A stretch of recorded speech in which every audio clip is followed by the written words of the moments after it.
कहते हैं ना कि जब भी हम अच्छा करते हैं वो हमारे ही पास लौट कर आता है। आज ना मैं आपको एक बहुत सुंदर कहानी सुना रही हूँ। इससे आपको इस चीज़ पर आपका फ़ेथ जो है और स्ट्रॉन्ग हो जाएगा कि अच्छा करने से अच्छा मिलता है, बहुत अच्छा मिलता है। थोड़ा भी करेंगे तो बहुत मिलेगा। तो एक मंदिर था मोहल्ले के पास, छोटा-सा मंदिर था। मतलब छोटा मंदिर इस सेंस में कि मंदिर का प्रेमाइसेस बड़ा सा था, बट वहाँ पर फंड्स बहुत नहीं थे, तो उसकी वजह से उतना वो बना हुआ नहीं था। आधे एरिया में बना हुआ था और आधा एरिया खाली था, जिसमें एक फूल वाली लड़की थी, वो आकर वहाँ बैठती थी। मतलब जनरली वहाँ पर फूल वाले बैठते थे, कभी-कभी आंटी लोग बैठकर बातें करती थी, कभी अंकल लोग शाम में बैठ जाते थे। वो आंगन जैसा जगह खाली सा था।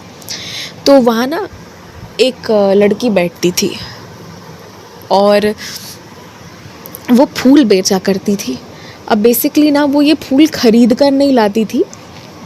जो फूल उनकी क्यारियाँ में और इधर-उधर होते थे ना, वो सुबह चुन के लाकर बैठती थी और दिन भर में थोड़े-थोड़े फूल, 10 रुपए 5 रुपए के फूल, क्योंकि वो खरीदती नहीं थी फूल, तो इसीलिए उसका कोई रेट नहीं था कि वो 10 के ही बेचेंगी, वो 5-5 के भी बेचती थी। इसकी वजह से लोग उससे फूल ले लेते थे कि 5 रुपए का फूल कौन ही देगा।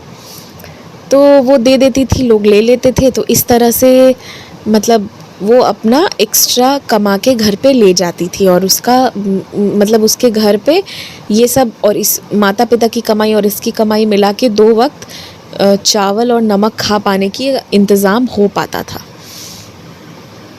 तो इस तरह से ये ना पूरे दिन बैठती थी, तब जाकर इसके सारे फूल शाम होते-होते तक सेल होते थे, बिक जाते थे। अब ये लड़की जो थी ना, इसे घर से खाने के लिए 4 रोटियां मिलती थी। रात की बासी रोटी जो रहती थी ना, उसमें नमक लगी हुई, 4 रोटियां इसे मिलती थी। कभी 3 साढ़े 3 रोटी भी मिलती, कभी 4 रोटी मिल जाती थी।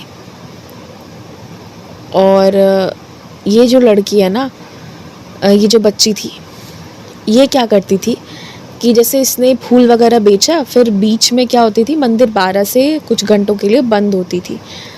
तो ना ये या तो वहाँ बैठती थी या तो अपने घर चली जाती थी। पर जनरली ये वहाँ उस समय भी बैठी ही रहती थी कि जिससे कि अगर किसी को ज़रूरत हो घर के लिए भी फूल ले जाने की, मतलब होता है ना कि 1% भी अगर कोई आ जाए, अगर मेरे 5-10 रुपए का भी सेल हो जाए तो हो जाए।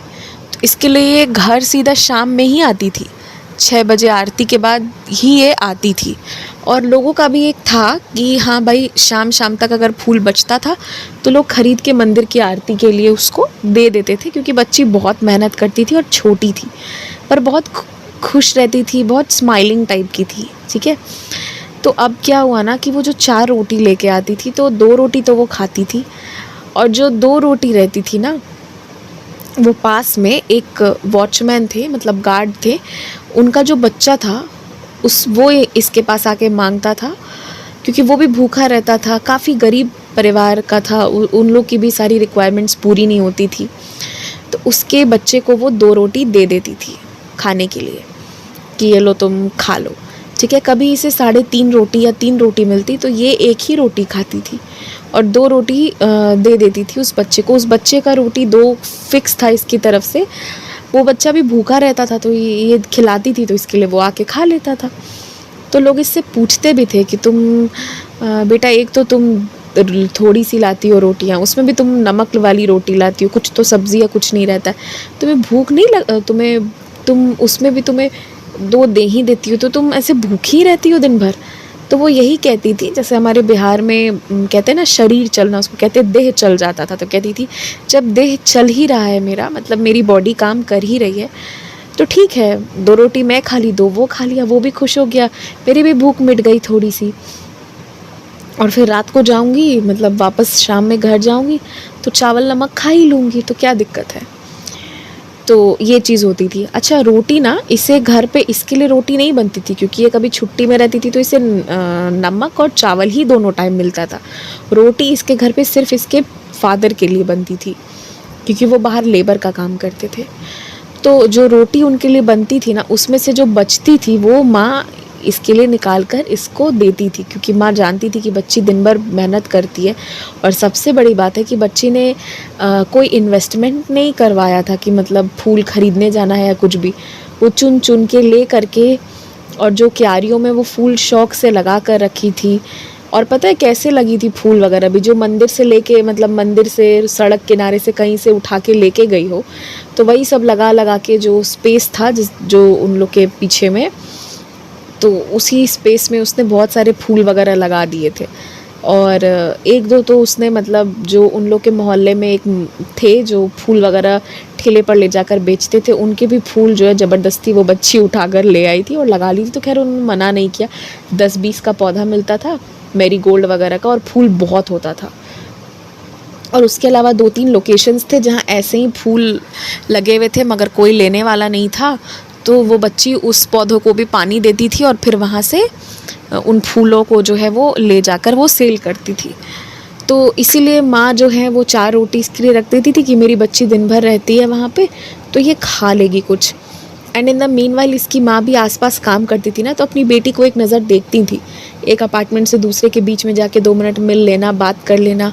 और माँ भी जानती थी कि ये 4 रोटी में से 2 ही खाती है, 2 ये दे देती है। और माँ ये भी जानती थी कि अगर मैं इसे कम रोटी दूंगी ना तो ये अपनी कमी करती थी, उस बच्चे की नहीं। तो ये बच्ची ना इस तरह से, मतलब इसको ना सब मोहल्ले में बहुत चाहते थे, ये सारी चीज़ों की वजह से, इसकी आदतों की वजह से, इसके बोलने के तरीके, बहुत प्यार से बात करती थी, बहुत प्यार से। और किसी का 2 काम रहता था ना तो कर देती थी। कोई कह दे, अगर कोई आंटी कुछ कह दे कि बेटा ये ले आओ या ये कर दो मेरा, तो वो सब वो कर देती थी, ठीक है। तो एक बूढ़ी महिला थी, जस्ट मंदिर के पास वाले अपार्टमेंट में रहती थी। उसने कहा कि इस बच्ची को, ये बच्ची बहुत बड़ी नहीं थी, तभी कहा कि बेटा सुनो, मतलब अब लेकिन थोड़ी बड़ी हो गई थी। तो कहा कि बेटा सुनो, एक बात मैं कहूँ तुमसे, क्या तुम मेरे घर चल के आज थोड़ी मेरी हेल्प लगा सकती हो? क्योंकि मुझे ज़रूरत है, मेरी जो मेड है वो आई नहीं है। तो इसने कहा कि पर मुझे आता नहीं है, मैं तो फूल वगैरह सेल करती हूँ, मैं सिंपल काम कर सकती हूँ, पर मुझे कुछ बहुत ज़्यादा करना नहीं आता है। तो वो आंटी ने कहा तुम चलो मेरे साथ। तो ये चली गई। और फिर वो आंटी जो है ना, उसने इसको कहा कि तुम मेरे लिए ना रोटी भी बना के चली जाओ। इन्होंने उनका घर वगैरह साफ़ कर दिया और वो आंटी ने कहा कि तुम बेटा मेरे लिए 2 रोटी बना कर चली जाओ। तो ये रोटी तो कभी बनाई नहीं थी, तो क्या ही मतलब, पर माँ को हमेशा देखती थी तो आटा वाटा गूँथ कर इसने टेढ़ी मेढ़ी रोटियाँ बना दी। और आंटी और इसको लगभग 1 घंटा लग गया उनके घर पर। तो वो आंटी ने बोला कि बेटा तुम रोज़ आ जाया करना आरती के बाद शाम में, और रोज़ ना ये काम मेरा करके जाना। तो पहले दिन वो आंटी, क्योंकि शाम में बुलाई थी, 2 रोटी बनवाई, लेकिन अगले दिन से ना वो सारी इनसे ना 8-10 रोटियाँ बनवा लेती थी नेक्स्ट डे की अपनी, और वो भी रात को अपना फ्रिज में रख के पूरे दिन का रोटी खाती थी, ठीक है।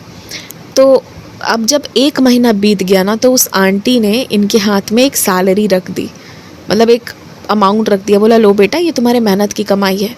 जबकि इसने बच्ची ने ये एक्सपेक्ट भी नहीं किया था। पूरे दिन ये जो फूल का काम करती थी ये उसी से खुश थी, बट पहली बार इसके हाथ में इसको एक बड़ा अमाउंट मिला, बड़ा अमाउंट। तो ये बहुत खुश हो गई। फिर ये ले जा कर के अपनी माँ को दी, और इसने ये फ़ील किया कि इस 1 महीने में जहाँ ये टेढ़ी मेढ़ी रोटियाँ बनाती थी, वहाँ से ये गोल रोटियाँ बनाने लगी है। तो ये हर महीने फिर जो वो आंटी देती थी ना, वो ये अपनी माँ को देती थी। और वो आंटी ना धीरे धीरे करके इसको सैलरी उतना ही देती थी, सैलरी आंटी ने नहीं बढ़ाया, बट आने वाले 2 सालों में इसको तरह तरह की चीज़ें बनाना सिखाई।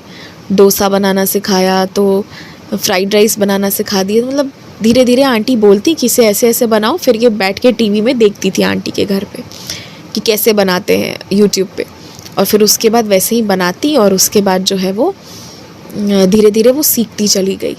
फिर धीरे धीरे करके क्या हुआ ना कि इस बच्ची का मतलब ये था कि हाँ ये इनके घर पे 2 साल से काम कर रही है, अच्छी है, इसकी माँ भी यहाँ के काम करती है। तो फिर धीरे धीरे ना इस बच्ची को भी काम मिलने लगा। पर इसकी माँ जो थी वो तो झाड़ू पोछा वगैरह करती थी, साफ़ सफाई, तो पैसा इतना ही मिलता था बेसिक कि ठीक है अपना जीवन निर्वाह कर ले। लेकिन बच्ची को बाबा की कृपा से इतनी एक्सपर्टीज़ हो गई, इतना सीख गई ये कि इसको ना बड़े बड़े लोगों ने रख लिया, एडवोकेट्स ने, डॉक्टर्स ने, इंजीनियर्स ने, अच्छे अच्छे घर परिवार के लोगों ने रख लिया जिनके जो आर्थिक रूप से बहुत मजबूत थे। और ये ना हर घर से कहीं से 7,000 रुपये, कहीं से 8,000 रुपये, किसी घर का पूरा काम कर रही हैं तो 10,000 रुपये, तो ऐसे 4 घर बाबा ने इनको मतलब इसने ना अपना वो जो फूल वाला काम था वो छोड़ दिया और ये धीरे धीरे जो है हर जगह खाना बनाने का काम करने लगी। और बाबा ने इसको इस 2 सालों में इतनी रिगरस ट्रेनिंग दिलाई थी कि ये ना खाना तो बना ही लेती थी, चॉपिंग वगैरह भी बहुत जल्दी जल्दी कर लेती, बहुत जल्दी। और खाने में इनके इतना स्वाद कि लोग जो है ना मतलब एक बार रखे तो कोई हटाता नहीं था इनको। और सबसे बड़ी बात है इस बच्चे की कि ये 30 के 30 दिन आने वाले में से थी। तो आप समझ रहे हो कि गुण भी है इनमें और कृपा भी है इन पर। तो मतलब उसके बाद इनके साथ ऐसा हुआ ना कि कहाँ ये 2 रोटी देती थी और कहाँ उसके बाद ना इनके घर का नक्शा ही बदल गया कि दिन भर में जिसको जितनी रोटी खानी है वो उतनी रोटी खा सकता है। इतनी तनख्वाह ये उठाती थी। फिर मतलब अभी इसने बताया कि इस बच्ची ने मुझे जब बताया था तो इसने ना मुझे अपनी एंड्रॉयड के फ़ोन से जो है वो मैसेज किया था। तो ये एक फ़ोन भी फिर इसने अब जाकर लिया। तो जब आप कुछ अच्छा करते हैं ना तो आपको भी भगवान अच्छा लौटा कर देते हैं। तो ये मतलब she is not a side, मतलब हाँ मैं कह सकती हूँ कि ये साइड डिवोटी है, बिल्कुल है, बट शी वॉज नॉट, मतलब वो डायरेक्टली बाबा की पूजा वगैरह नहीं करती थी। बट होता है ना वीडियोस देखते देखते बाबा के बारे में पूछते, तो उस सिलसिले में ये बात हुई। तो ये साई लीला नहीं भी है तो ये साई लीला ही है इनके जीवन की एक तरह से, कि मतलब परमात्मा ने ये देखा कि कहते हैं ना कि तुम अच्छा करो। उस बच्चे को ये 2-2 रोटी खिलाती गई और उस बच्चे का इतना आशीर्वाद इनको लगा कि आज के डेट में ये उस बच्चे के लिए खाना आज भी लेके जाती है। और अब ये प्रॉपर पूरा खाना लेके जाती है, एक टिफ़िन बॉक्स लेके जाती है। और वो बच्चा भी अब बड़ा हो गया है, इनको दीदी दीदी बोलता है। मतलब ये लोग ना भाई बहन जैसे बन गए। तो यही है कि आप अच्छा कर रहे हो ना, प्यार बांट रहे हो, तो आपको भी प्यार मिलेगा। So do good and you will get good in return. तो ये तय है। तो इसीलिए हमेशा अच्छा करें और पॉजिटिव रहें क्योंकि सब अच्छा होगा। जय साई राम।